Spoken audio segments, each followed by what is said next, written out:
When it comes to crime and punishment in this country, I'm feeling more and more like a stranger in a strange land.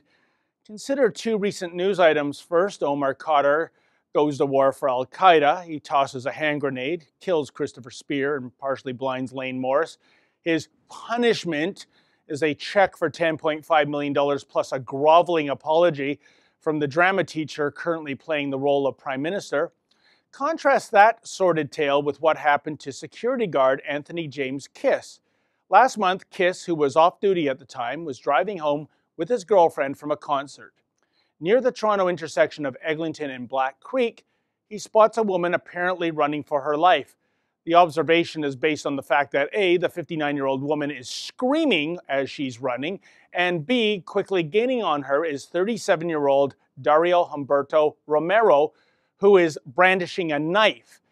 Kiss literally has a split second to act, and based on his security training, he chooses to place his car between the screaming woman and Romero.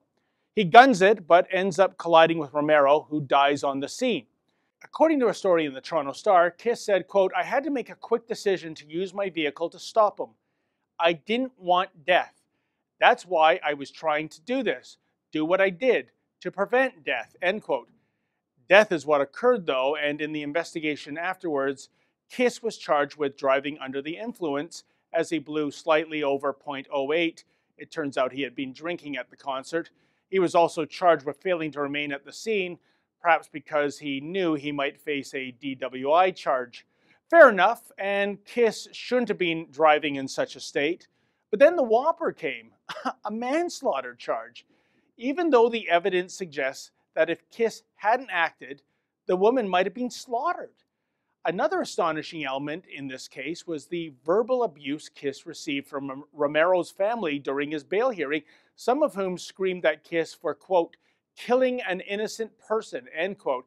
Yeah, an innocent person who was in the process of trying to stab a woman for whatever reason. As the victim card narrative unfolds, it's later revealed that Romero suffered with mental illness and was diagnosed with extreme paranoia. That's unfortunate, but how would Kiss possibly know the mental history of a stranger? And really, if Romero did have murder on his mind that night, I'd argue his state of mind was irrelevant. In any event, our world is full of heroes and zeros. But how does one explain the inherent dichotomy regarding the Khadr and Kiss sagas?